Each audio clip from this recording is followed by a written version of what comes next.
Il s'est tenu par visioconférence le deuxième sommet des chefs d'État et de gouvernement de la Commission climat du bassin du Congo et du Fonds bleu pour le bassin du Congo. À ces assises, présidées par le Premier ministre, chef du gouvernement Anatole Koliné Makosso, les chefs d'État ont pris l'engagement d'accélérer l'opérationnalisation du Fonds bleu et le porter en tant qu'outil africain au service de la planète. Duclerc Pondingue. Ce deuxième sommet tenu avant le grand rendez-vous de la COP26 à Glasgow succède au premier organisé en avril 2018 avant la COP24 de Katowice en Pologne.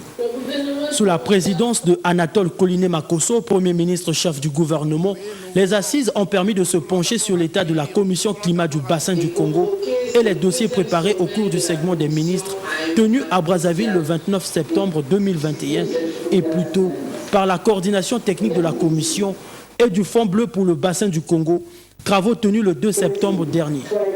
Pour le représentant de la Commission de la CEAC, l'espoir d'avoir une position commune à Glasgow est permis et cette COP sera l'occasion de réitérer le besoin de financement des politiques climatiques et le transfert de technologies. Tous les représentants des chefs d'État ont été unanimes sur le leadership du président Denis Sassou Nguesso quant à son implication pour l'opérationnalisation du Fonds bleu pour le bassin du Congo. La communauté internationale a accompagné les initiatives de conservation et de préservation des écosystèmes spécifiques, notamment les poursuivre la cuvette centrale du bassin du Congo, qui séquestre près de 31 milliards de tonnes de carbone et contribue au maintien de l'équilibre climatique mondial.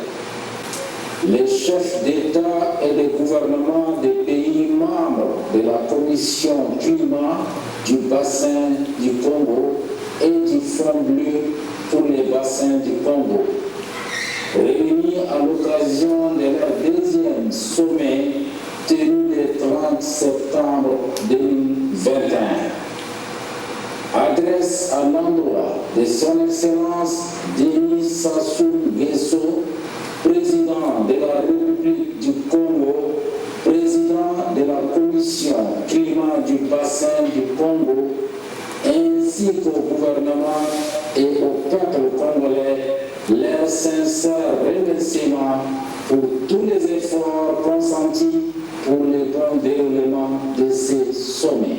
Le communiqué final a été lu par la ministre de l'Environnement, du Développement durable et du bassin du Congo, coordonnatrice technique de la Commission climat du bassin du Congo, Arlette Soudan-Nono. Les chefs d'État et le gouvernement ainsi représentés ont, après examen, approuvé le plan d'investissement, le mécanisme financier et le schéma de gouvernance du Fonds bleu pour le bassin du Congo. Le choix de la Banque de développement des États de l'Afrique centrale, retenu pour être chargé de l'ouverture et de la gestion de la ligne de financement Fonds bleu pour le bassin du Congo. Le Fonds bleu pour le bassin du Congo est un fonds international de développement qui vise à permettre aux États de la sous-région du bassin du Congo de passer d'une économie liée à l'exploitation des forêts à une économie s'appuyant davantage sur les ressources issues de la gestion des eaux et notamment celles des fleuves. Il a été lancé en marge de la COP22 à Marrakech par le président de la République, Denis Sassou Nguesso. Prononçant son discours au nom du président de la République, Denis Sassou Nguesso, le Premier ministre qui a présidé ces travaux s'est félicité des résultats obtenus et soutient la thèse à laquelle les 16 pays membres du Fonds bleu pour le bassin du Congo devraient faire front commun à la COP 26 de novembre prochain. Retrouvons Duclerc Pondingue. Les États membres de la Commission ont pu relever des avancées significatives dans l'opérationnalisation du Fonds bleu et ont réaffirmé leur engagement à le porter en tant qu'outil africain au service de la planète. Le Fonds bleu, projet emblématique porté par le président de la République, Denis Sassou Nguesso, dispose désormais d'un plan d'investissement adossé à une banque de développement devant héberger l'outil financier de la Commission climat du bassin du Congo. Clôturant les travaux au nom du président de la République, Denis Sassou Nguesso, le Premier ministre chef du gouvernement Anatole Koliné Makosso parle d'une note d'espoir et d'un engagement d'unité pour l'Afrique à la COP 26. Tous nos objectifs ont été atteints. Le plan d'investissement, le mécanisme financier, et le schéma de gouvernance du Fonds bleu pour le bassin du Congo sont désormais opérationnels. Et la banque de développement dédiée a été sélectionnée. Le chemin qui mène à la COP26 de Glasgow est donc ouvert et balisé. Nous y serons tous unis, fiers et déterminés à faire entendre notre voix. Le Fonds bleu pour le bassin du Congo regroupe en son sein 16 États membres, dont le Maroc.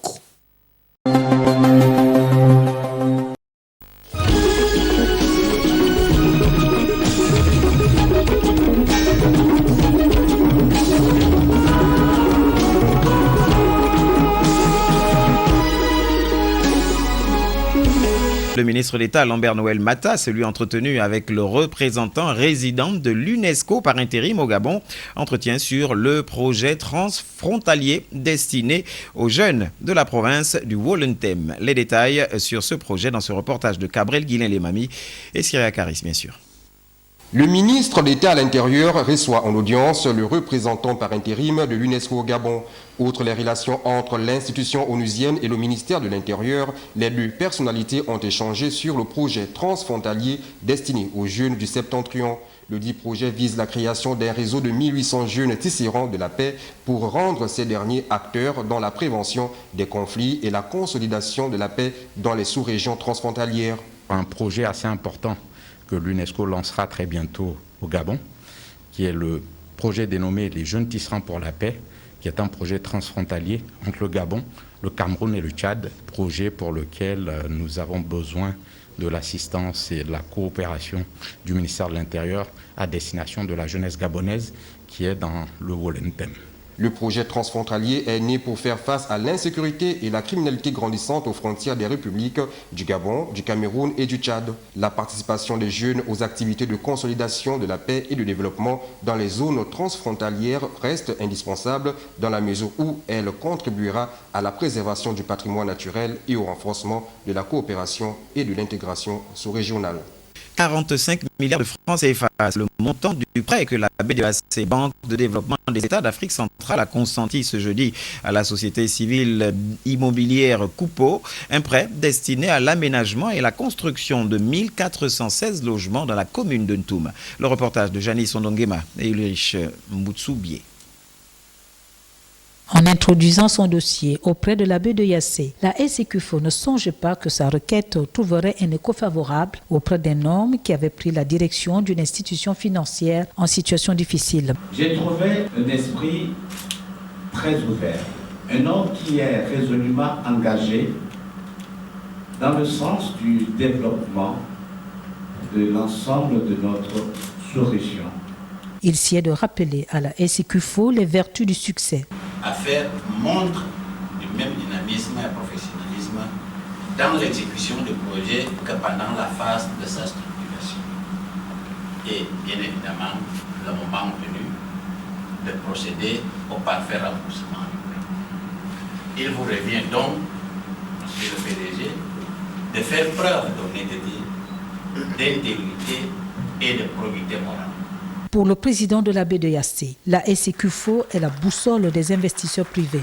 C'est aussi une responsabilité importante que votre société porte vis-à-vis des autres investisseurs privés gabonais. Car si cette opération se déroule bien et se dénoue comme prévu, la BDAC n'aurait aucune difficulté à amplifier son soutien au secteur privé gabonais pour des montants encore plus élevés. Monsieur le Président directeur général, l'avenir du secteur privé de votre pays est donc entièrement entre vos mains. Soyez à la hauteur des engagements. Le président de la baie de Yassé, Fortunato Oufam Bonchama, a déclaré avant de conclure son propos que si l'environnement entrepreneurial n'était pas attractif au Gabon, son institution financière n'aurait pas soutenu le secteur privé.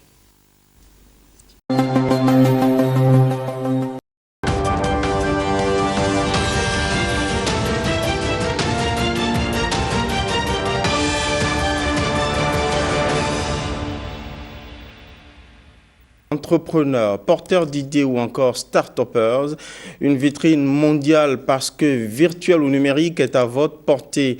Innovation au Bénin, c'est son nom. Elle offre la possibilité à tout le monde, surtout aux investisseurs ou partenaires potentiels, d'y accéder. Innovation au Bénin est née d'un partenariat tripartite entre Semecity, le PNUD et Etrilab. On y fait un tour avec Rebecca Kenyandé et Mathieu Sokano.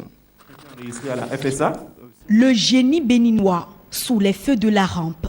Tapez www.innovationaubénin.org et vous accédez directement à cette interface. Un espace dynamique où seules les innovations se côtoient. À partir de cette plateforme, nous pourrons rendre disponible périodiquement une cartographie complète, dynamique, des différents acteurs de l'écosystème de l'innovation, leurs projets, afin que tout le monde puisse mieux comprendre ce qu'ils font, les enjeux auxquels ils s'attaquent et les solutions qui sont proposées. La plateforme Innovation au Bénin va surtout permettre d'identifier des solutions efficaces et nouvelles. Toute innovation à exposer doit répondre à 4 critères. Le premier critère, c'est la créativité. Est-ce que la solution répond à une problématique réelle? Le pragmatisme. Et puis,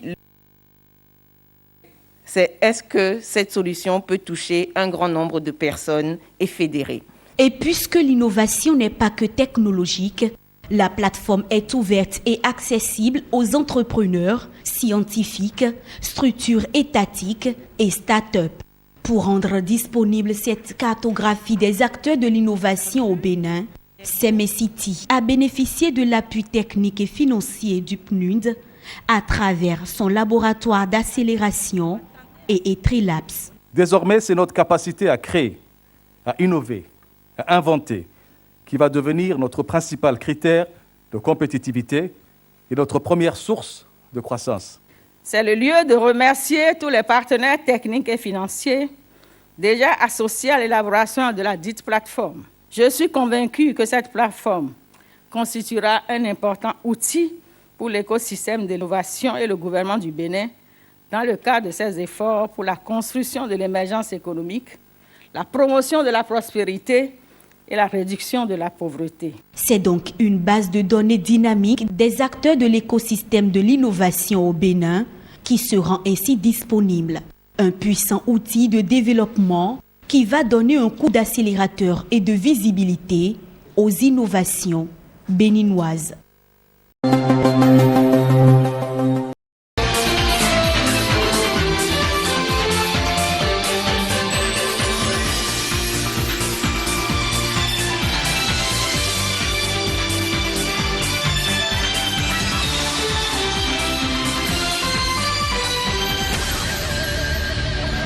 Le ministre de l'Action humanitaire et de la gestion de catastrophes s'est rendu mercredi dernier à Tawa pour une visite de travail. Il était accompagné par la coordinatrice du système des Nations Unies au Niger et de plusieurs autres personnalités. Le point avec Bachir Karimoun et Mahmoud Agoumo. La mission conjointe est composée du ministre de l'Action humanitaire et de la gestion des catastrophes Lawa Magaji, de la coordinatrice du système des Nations Unies Louise Aubin, de la représentante de la CEDEAO résidente au Niger à Lapini Liliane et de plusieurs autres hauts cadres techniques. En effet, cette mission dont l'objet de la présence est d'effectuer une visite de travail dans la capitale de l'ADER a été reçue avec tous les honneurs par les autorités administratives et coutumières de la dite région, les responsables des FDS ainsi que toutes les structures humanitaires internationales et nationales opérant dans la dite région. Après que le secrétaire général de Tawa, Ibrahim Miko, ait souhaité à ses hôtes la chaleureuse bienvenue dans la capitale de l'ADER, le ministre Lawa Magaji a fait cas de l'objectif de cette mission conjointe qu'il dirige. Aujourd'hui, nous sommes ensemble dans cette mission conjointe pour venir voir de visu la situation dans laquelle vous êtes. Vous nous avez présenté, nous allons faire la partie sud de votre région, puis nous allons revenir faire d'autres parties pour voir des programmes, des projets qui ont été mis en œuvre à travers la mobilisation des partenaires ici présents et d'autres partenaires qui ne sont pas là mais qui ont bien voulu accompagner la région de Tawa. Pour sa part, la coordinatrice du système des Nations Unies et coordinatrice humanitaire au Niger a salué les efforts consentis par les FDS et les structures humanitaires dans la sécurisation des différentes zones à risque de Tawa. Nous devons être à proximité des populations si nous voulons bien servir leurs besoins.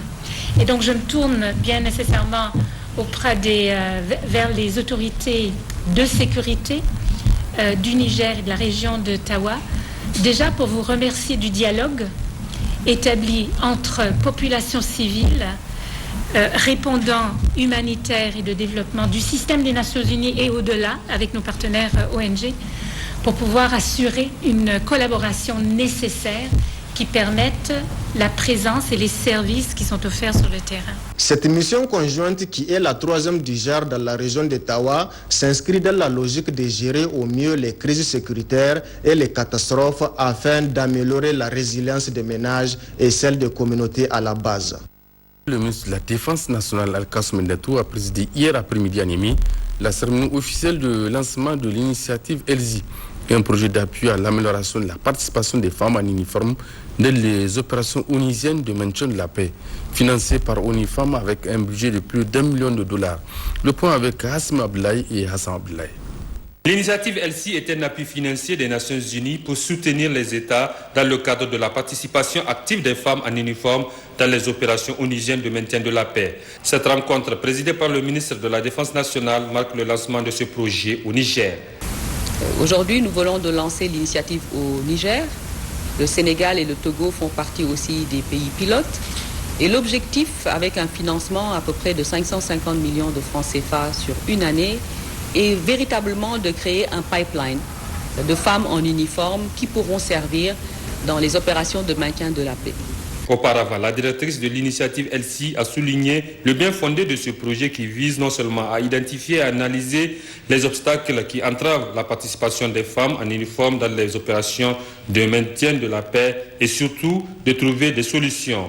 Le ministre de la Défense nationale, lui, est revenu sur l'engagement de son département ministériel à accompagner ce projet. Notre engagement à appuyer cette initiative ELSI, conformément à la résolution 2538-2020, qui est la toute première résolution évoquant les femmes en uniforme dans les opérations de maintien de paix, se veut d'être une réponse aux préoccupations socio-culturelles de notre pays. C'est pour cette raison que la participation de ces femmes en uniforme dans les opérations de maintien de la paix nécessite une bonne préparation pour la création des réserves du personnel féminin bien formé aux exigences que requièrent ces missions de maintien de paix. Les grandes lignes de cette initiative visant l'autonomisation de la femme ont été présentées à l'assistance par le lieutenant-colonel Aïchat Ousmane, point focal au Niger.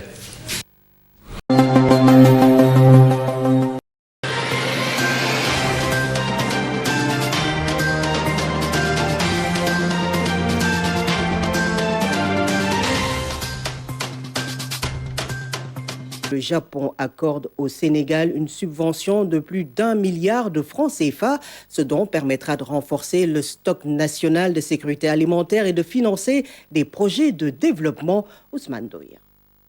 Le Japon et le Sénégal, plus que jamais, décidés à cheminer ensemble sur le chemin des amitiés durables et profitables. Par ce don de plus d'1 milliard 250 millions de francs CFA, le Japon manifeste toute sa disponibilité à accompagner le Sénégal dans sa quête vers une souveraineté alimentaire. Cette subvention permettra l'achat de riz qui se rajoutera à la production agricole et par conséquent favorisera le renforcement de notre stock national de sécurité alimentaire. Le produit de la vente de ce stock supplémentaire de riz sera versé dans le fonds de contrepartie destiné au financement de projets de développement. Par cette signature de don, le Sénégal peut espérer renforcer le financement de beaucoup de ces projets socio-économiques. Un atout de plus pour la marche vers l'émergence. Un pays régulièrement renouvelé depuis l'année 1989 constitue un des principaux domaines de la coopération entre le Japon et le Sénégal. Par cet acte, le Japon manifeste plus que jamais sa volonté d'appuyer le Sénégal dans nombreux de ses projets, dont le plus récent reste le plan d'action prioritaire ajusté et accéléré pour relancer l'économie nationale. Les activités du Fonds de développement des transports terrestres sont officiellement lancées. Je rappelle que la structure a un objectif, moderniser le secteur des transports. Elle doit donc renouveler le parc automobile tout en assurant la sécurité routière. Damsila. Le Sénégal a fait des efforts considérables dans le domaine des infrastructures routières. Plus de 2500 km de routes bitumées et 210 km d'autoroutes sont réalisés dans les 10 dernières années. Sans compter les 21 ponts et autoponts et les 7000 km de pistes rurales. Reste maintenant à renforcer la sécurité, la mobilité et le confort des usagers pour entrer de plein pied dans l'ère de la modernité.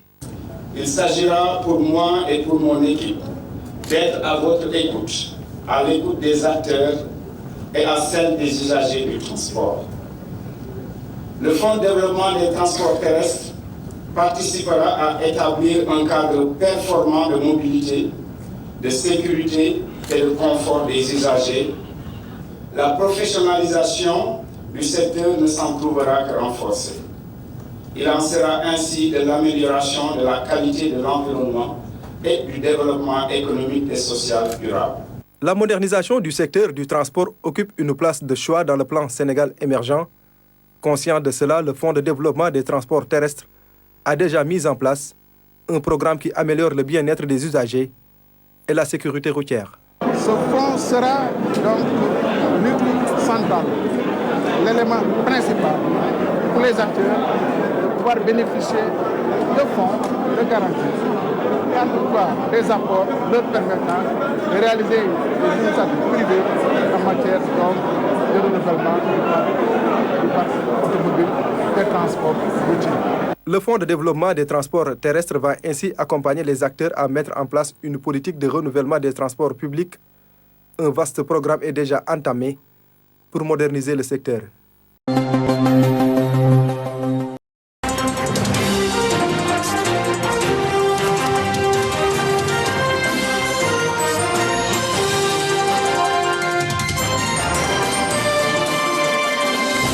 Nouvelles règles sont entrées en vigueur en janvier 2020 au niveau des échanges commerciaux.